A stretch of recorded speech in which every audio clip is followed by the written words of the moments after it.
Nakakas mo ah. Bagong dayo ko dito ah. Tol, nasasaktan ko eh.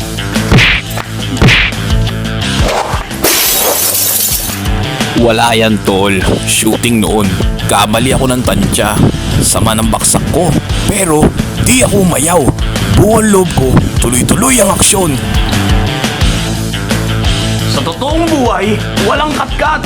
Dire-diretso ang aksyon. Good take. Salamat, Direk. Ayos, ayos. Thank you. Mahusay Maganda ka. ba ako? Mahusay ka. Sa sobrang husay mo, wala kang trabaho. Ano yun, tanggal na ako? Sisane ka na. Pabirang buhay. Congratulations. Lahat ba to? Tanggal na ako. Congratulations. Lipitin mo na lang yung ibang kalat. Hirap itong project na to. Luna. Ito yung nangyari sa mukha ko. Tapos wala akong trabaho. Palihin mo. Talagang buhay ko. Bira. Mga ka-shekel, samahan ninyo ako ngayong gabi na tumayan natin ang ikalawang kwento ng Poltergeist. Hirap, wala naman akong trabaho. Kaputok-putok na yung mukha ko. Wala rin pala akong trabaho. Wala pa ako sa... Ay.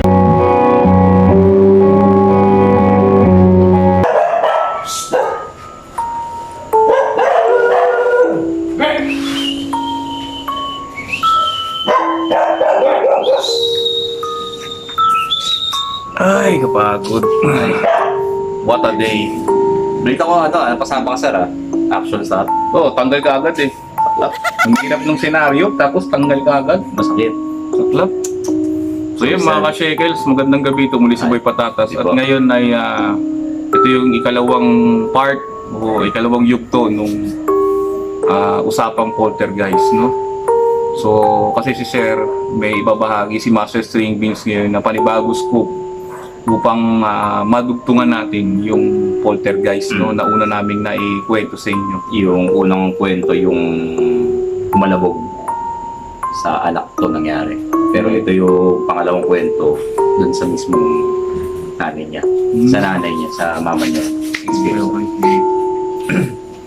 Siguro bakit 2015 tayo nandito ba? Or 2014, 2015. 2015, no? Bakit 2015 po, nakilala po namin si Chris, na kaibigan po namin.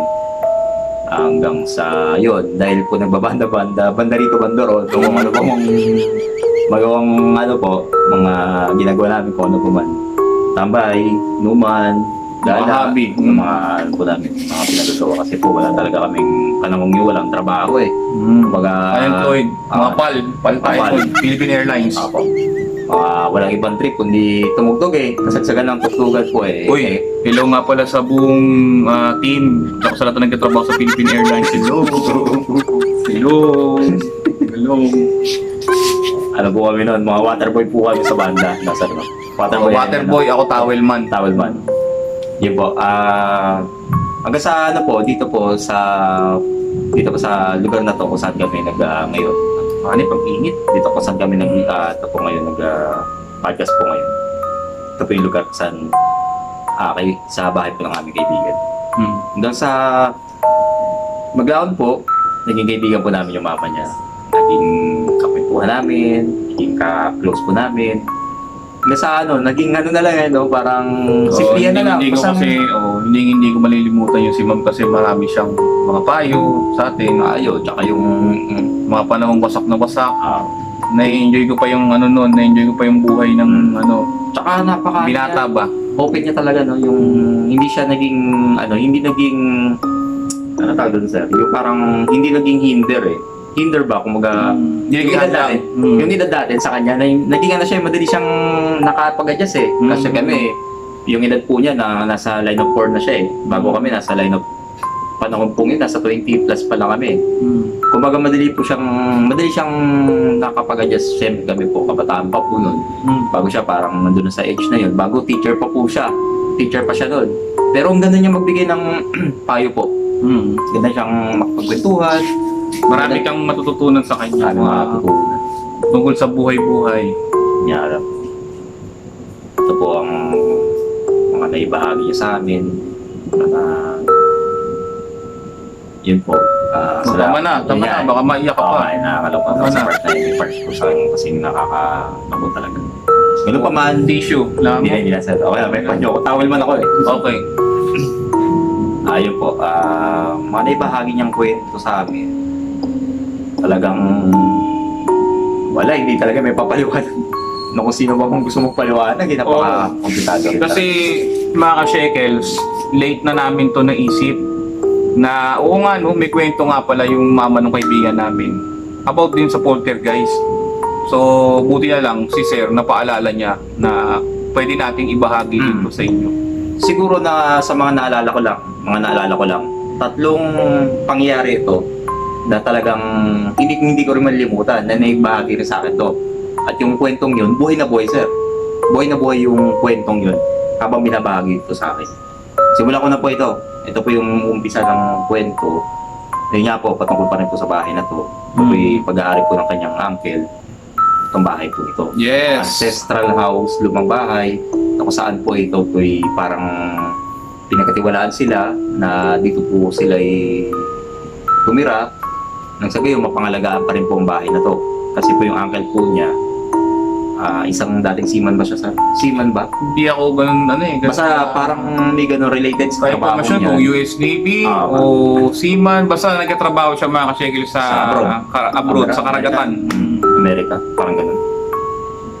Bago po yun, itong bahay na to is wala na yung uncle niya eh. Hindi niya inaabot ang buhay doon. Hindi na inabot ni ma'am yun. So bale, okay na yung bahay sa kanilang bahay. Napakalaki po ng bahay na to. Maluwag ang taas. Kasi nung way back then, nung nabagyuhan kami, nasira yung bahay namin, dito kami natulog, mga ka-shekels. Kaya malilimutan yun. Meron lang akong konti lang na iano sa inyo. Mamaya, i-share. i-share niya mamaya. Makakatulong yun sa na-experience sa amin. Yes. So, bali, ang unang kwento niya, tuwing gabi, merong anino, sir. Meron siya nakikitang anino. Dito sa loob ng May aninong... sa loob ng bahay na to.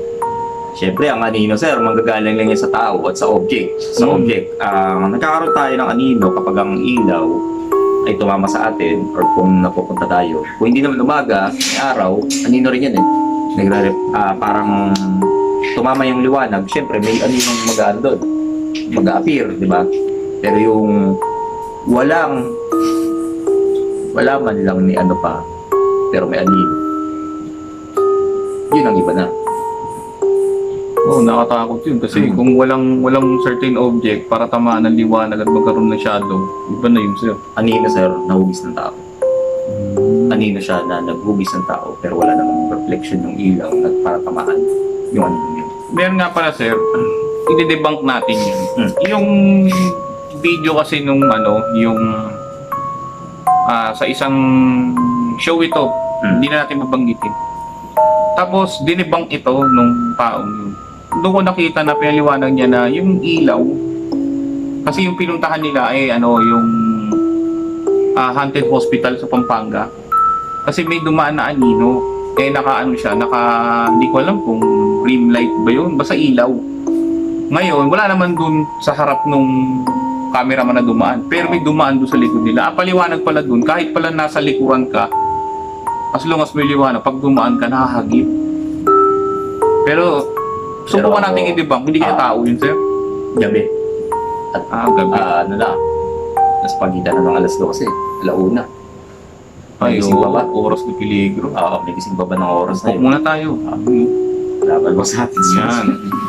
Salamat sa papa ni Sir Chris, meron kaming coke. Yes. Coke muna tayo mga ka-shekels para yung intense nawawala. Sarap. Sayang, sir, kala ko nga talaga makukuha na ako action star eh. Ganyan, better luck next time. Mali mo.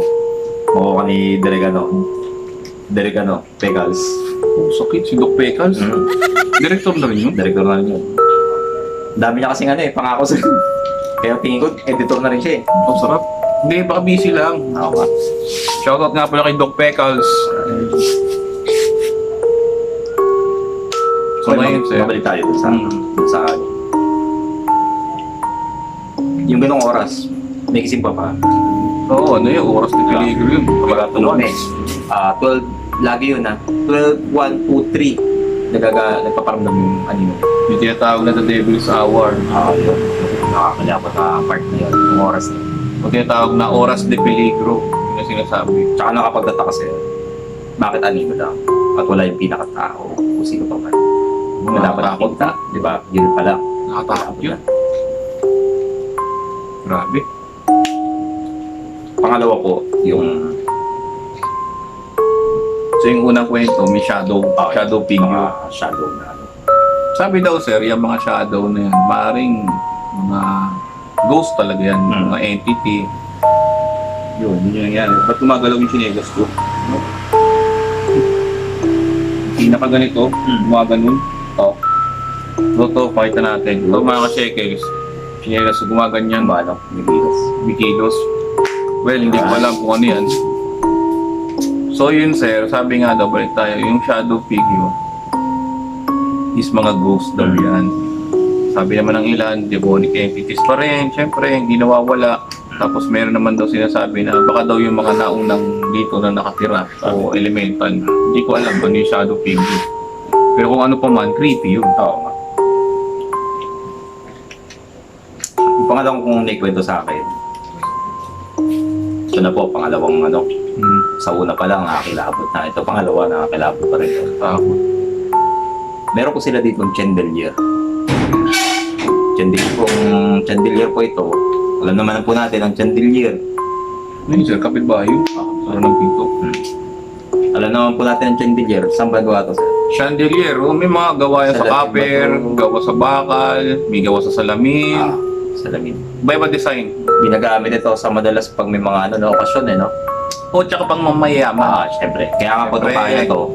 Well, ito mga shekels, big time. Upward nila yun. Upward upward lang nila yung lugar na to. May chandelier. Isang gabi, nung siya po ay kumakain, siguro po nasa 9 ng gabi. Kumakain siya. 9 p.m. ng gabi. Gabi na. Siyempre po, sir. Ikaw, sir, may alam ka sa electrician. Oh, Ang chandelier, sir, di ba, pag ito yung natanggal o bumagsak, di ba isang buo, sir? Kasi nga, ano yun eh, nakakonekta sila lahat eh. Tama ba? kasi yung chandelier, lahat ng mga ilaw mo naka-parallel connection yun.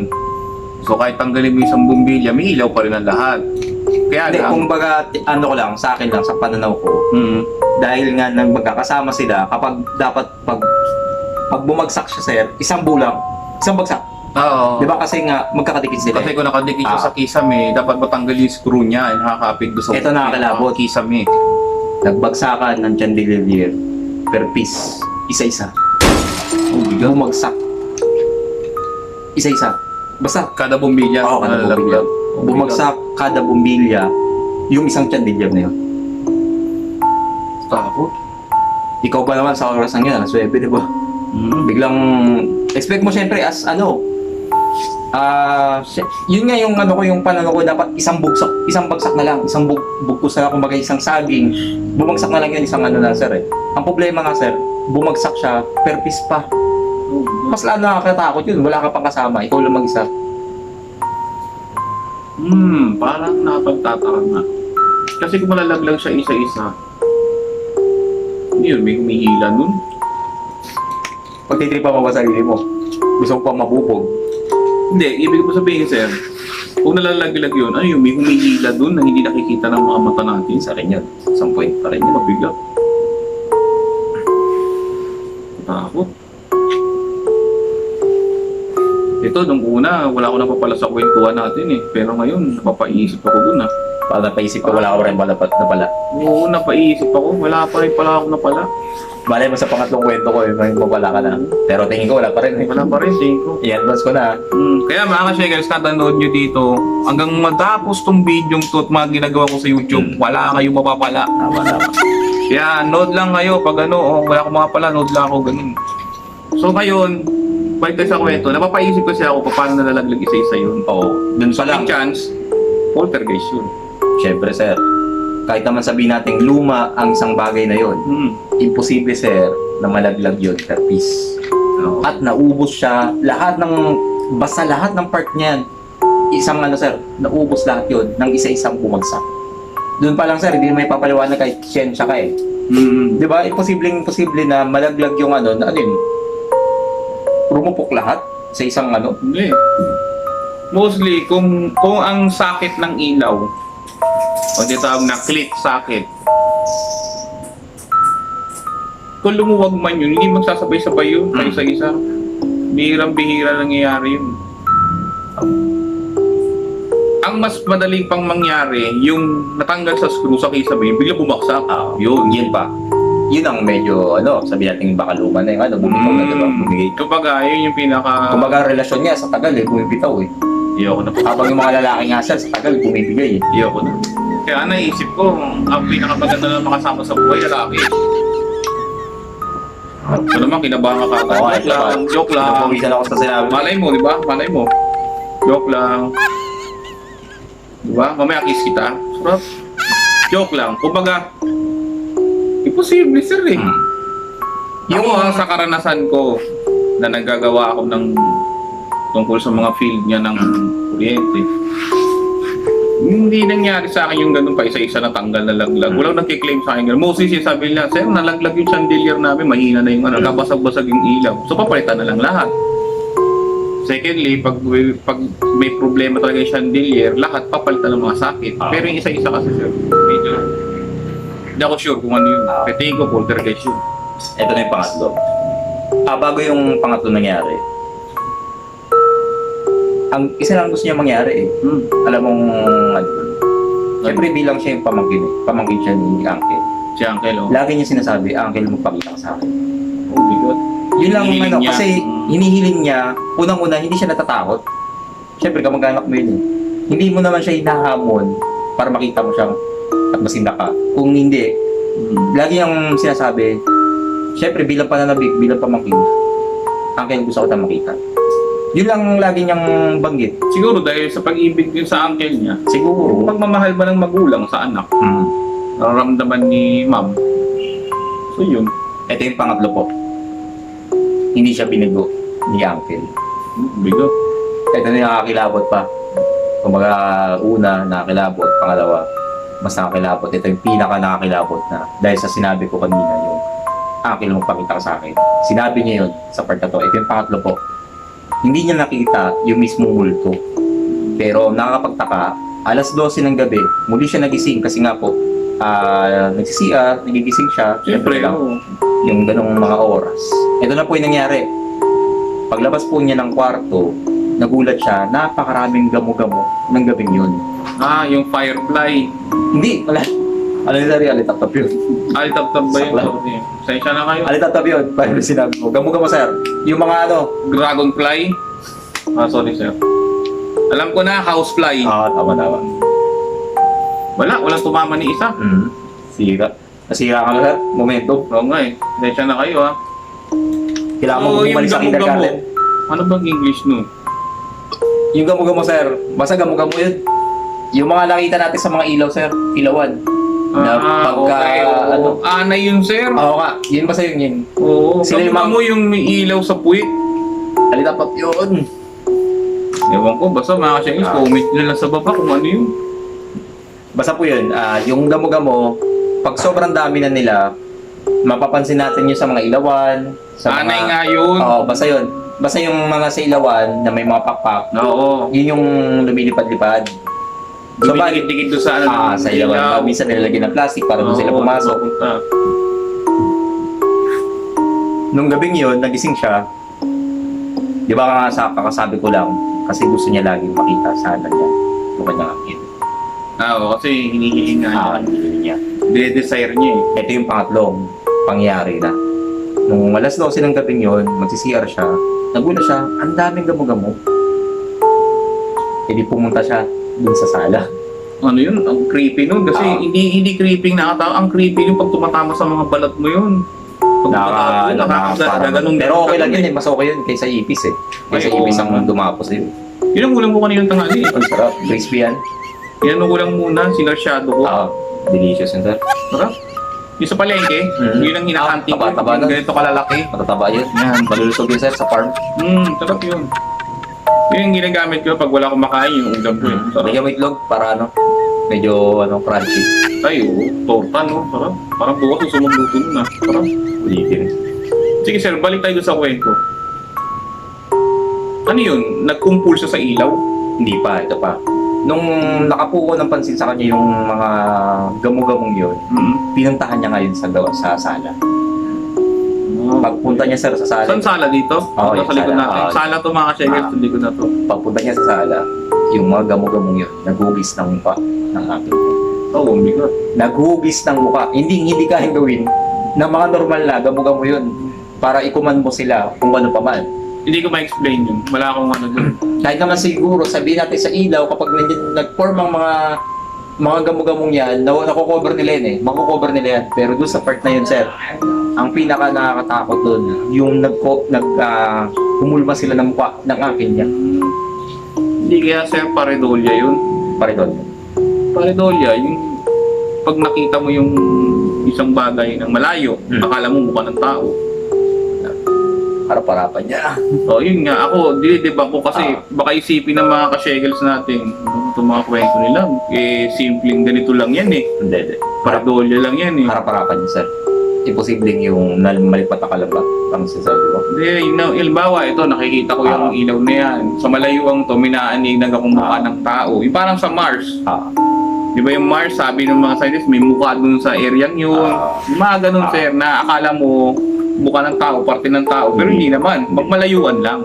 Pag malayuan kung sinasabi mo, baka nga sabihin natin dyan is pinakamalapit dyan, baka may diferensya mata natin, nalsighted, Oo, mga ganun. Pero dito po, harap-harapan niya, sir, na nagugis mukha yung pinaka gamo-gamo.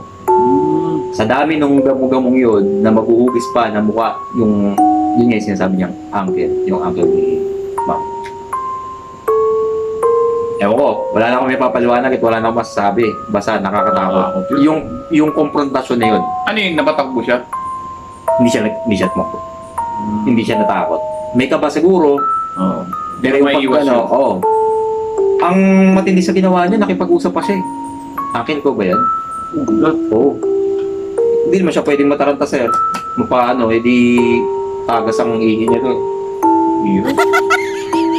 Umagas pa. Hindi niya nainan. Kasi meron bagay, may mga napapaihi sa takot eh. Huwag ka na palingat-lingat, may nakikita nga ako dito kanina pa eh. Hindi to mga ka-shekels na hindi to multo. Tao to mga ka-shekels. May mga dumadaan-daan kasi doon sa bintana ng bahay. Kala ko kasi mga anino eh. Nakita ko tao pala. So yun, balik tayo sa kwento. No? Yung una mong kwento, poltergeist yun, sigurado. Yung pangalawa mo namang kwento, Poltergeist. ay hindi, yung una anino. Yung pangalawa poltergeist yun. Yung pangatlo naman sir, yung ma-explain. Yung isa anino, Oo. demonic. Pangalawa, poltergeist na yung mga chandelier na pinagsakan. Yung pangatlo, gamo-gamo gumamit ng gamo-gamo para magmukhang imahe ng tao. Yung uncle niya po, kamukha talaga. Yung gamit yung mga... Mulma yung mukha. Humulma. Gamit ang gamo-gamo. So, tingin ko sir, hindi lang yun ang mga na-experience nila dito. Meron pa rin siguro. Marami po. Kaya yung nasabi mo kanina, Para alam mo. yung dito tayo natulog. Ay, oo. Ito mga ka-shekels. Dito ko papasok yung poltergeist. Kasi nung nandito ako, natutulog ako mga ka-shekels, nabagyuhan nga kami. May aso ako, pangalan Betong. Ngayon yung aso ko, tuwing gabi dito, iyaw ng iyaw. Isang gabi lang tayo. Oo, Isang gabi alulong tayo. ng alulong yun. Bali, sir, Isang nagkaroon gabi kami ng isang gabi, tsaka isa pang hapon. Ang nangyari po kasi sa kanila, nasiraan sila ng bahay kasi napakalakas ang bagyo. Lumikas po muna sila dito. Kaso kami, parang nakitulog na lang din. Parang isang grupo lang dahil wala, pa po happy-go-lucky pa eh. Sige lang, sinamahan po namin sila. Ayun, sir, kwento mo yung experience. So yung mga ka-shekels, so nasa likod ko to, sala yan, napakagandang sala yan. May mga gamit yan mga ka-shekels na 60s and 50s pa. Kagaya nung turntable, mga speaker na lalaki. So may salamin dyan mga ka-shekels na ginamit ko doon sa intro ko, doon sa paramdam sa opisina. Ngayon, yung salamin na yun, yung time na yun, ang nanay ko natutulog sa paanan ko dahil nakatayo ako doon sa may harap ng salamin kasi meron kaming kutsyon, doon siya natutulog muna. Nagsusuklay ako ng buhok. Pagsuklay ko ng buhok ko, Ngayon, wala na ako masyadong buhok eh. Yung time na yun, makapal pa buhok ko. May huminga sa akin. Yung hinga niya, ganun talaga. Ngayon, ito ginawa ko.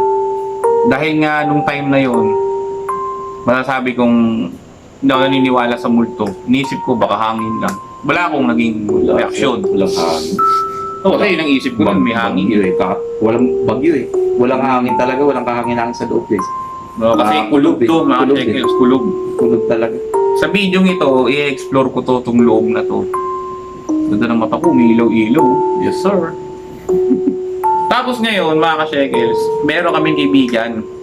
Ang pangalan niya, itago ko na lang siya sa pangalan, Maverick. Mab pala. Sorry. Yung kaibigan kong si Mab, ganun din ginawa niya, nagsalamin siya. Kasi dito rin siya natutulog nung time na kami, Magkakasama. nasiraan kami ng bahay.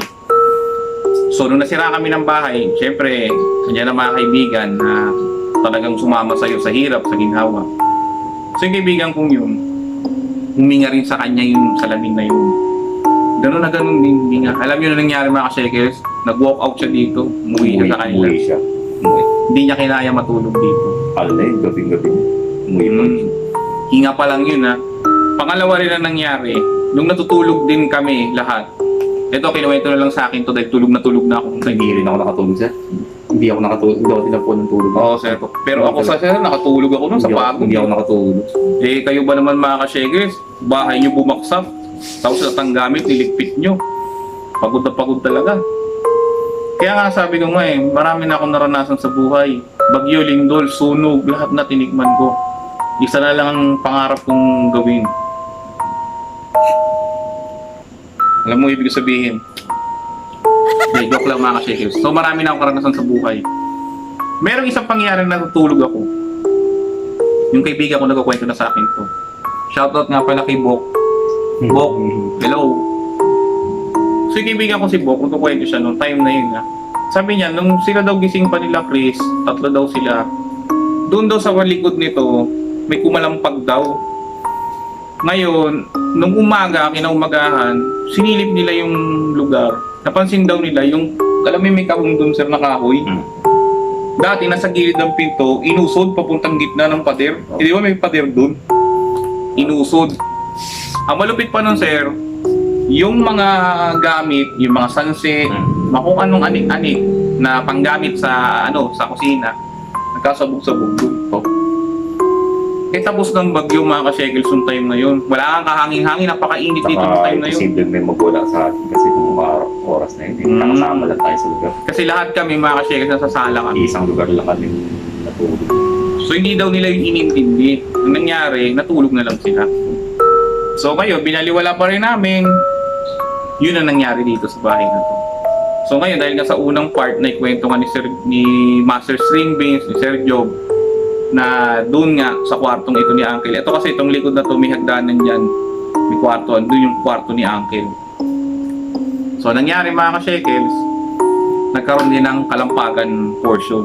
So ngayon, walang duda na, tingin ko sir ako, hindi ko sinasara, baka siguro hangin, baka siguro kung ano pa man.